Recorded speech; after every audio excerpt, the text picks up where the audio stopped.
in great fantasy, there's always things that knock down doors, or the hold up doors.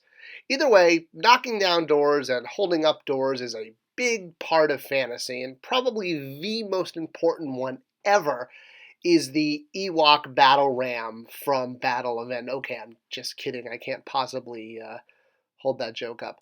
But the point is, the idea of a barrier being held up or knocked over, if you will, is one of those iconic parts of fantasy, sci-fi, toys. It just works so well, and Masters of the Universe is not without its character to break new barriers, shall we say.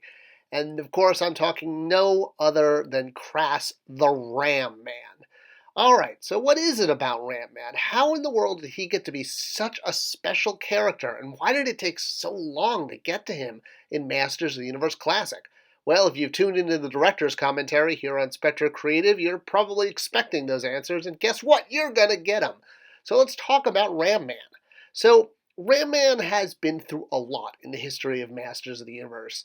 He's been short and, dwarf-esque. He's been a female. He's been so big that he's capable of carrying 2 suitcases full of weapons at the same time.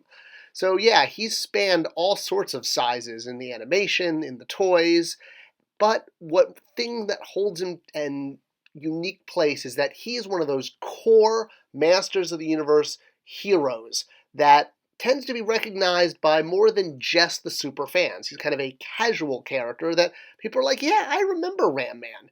Now, getting him into classics was a challenge. And it's because, well, as you can see standing next to He-Man here, Ram Man is a unique character, not just in the sense of his vintage action feature or his place in the line or the fact that he's got those weird ribbed leg thingies that he wears, but he's a unique sculpt as far as a toy goes, meaning it was sort of a one and done. And we didn't have that many slots in the line for unique sculpts. And that's why it took a long time before we were able to get to Ram Man.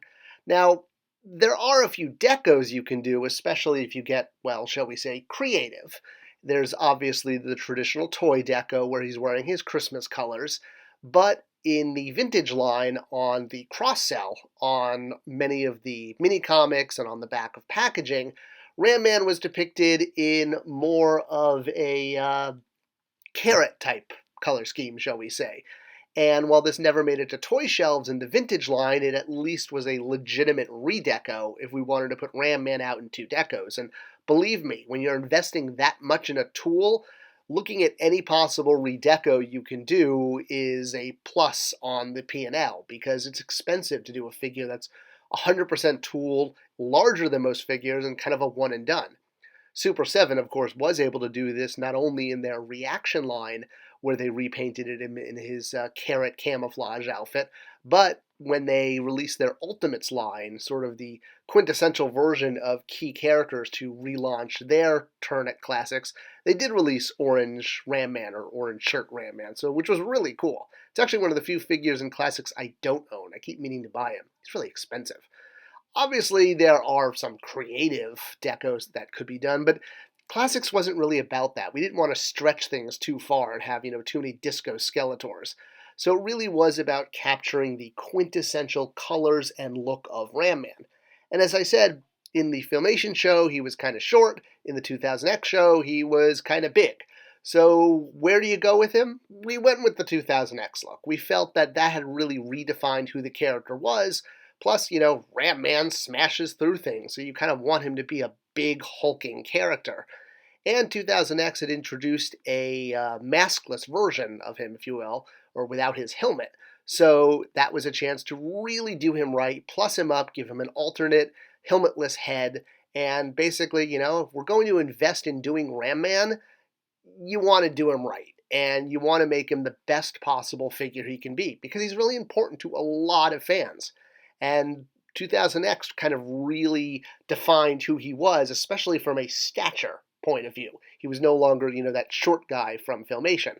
And of course, again, as I noted, his helmetless look not only gave him a different way of displaying him, but he got to wear a kippah and show off that, like other very famous sci-fi characters like Ben Grimm of the Fantastic Four or everyone's favorite Hanukkah zombie from Futurama, hey, there's Jewish characters in fantasy too. All right, so Ram Man had a bit of a struggle getting to Classics, only in the sense that we had to wait for that slot. I even remember when we brought him to RCR, one of the senior designers stopped the meeting and said, "Wait a minute, you haven't done Ram Man yet?" I was like, "Yeah, that's the point. We've been holding off on Ram Man purposefully, so not only we could anchor him in a year, but he could use that fully tooled slot."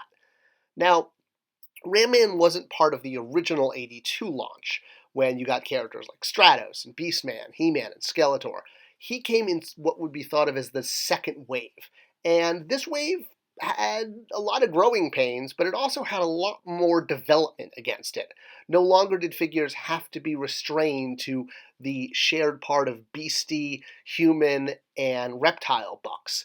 And the designers for Ram Man really took advantage of that, imagining him really as a dwarf type character that would sort of grow in stature in order to do his ramming. Eventually he got more armor, and you can absolutely see the Jack Kirby Fourth World influence, especially on the face mask. But yeah, he didn't use the standard body. In fact, he's one of the only figures, especially early on, that was a fully tooled, fully sculpted figure. Part of this was to incorporate the action feature he had, which was very unique. But even other characters like Man-E-Faces, who was introduced at the same time, still used kind of the basic humanoid shape, arms, legs, standard proportions. Ram Man, very different. His proportions were different, his build was different, and as I said, he had a very unique action feature, one of the first with a mechanism. You pushed down on him, and a little button on his shoe released him in order to do his ramming. Open the jaw bridge. The powers of evil control Castle Grayskull. Oh yeah, Dad, watch Ram Man's power. I'll get us inside, He-Man. Ram Man, He-Man, and Castle Grayskull, each sold separately. I absolutely never get sick of that commercial. Now, one of the interesting things is because of his action feature, Ram Man tended to be one of those characters that chipped paint a lot, got sort of scuffed up because, he was always smashing things in play with his head.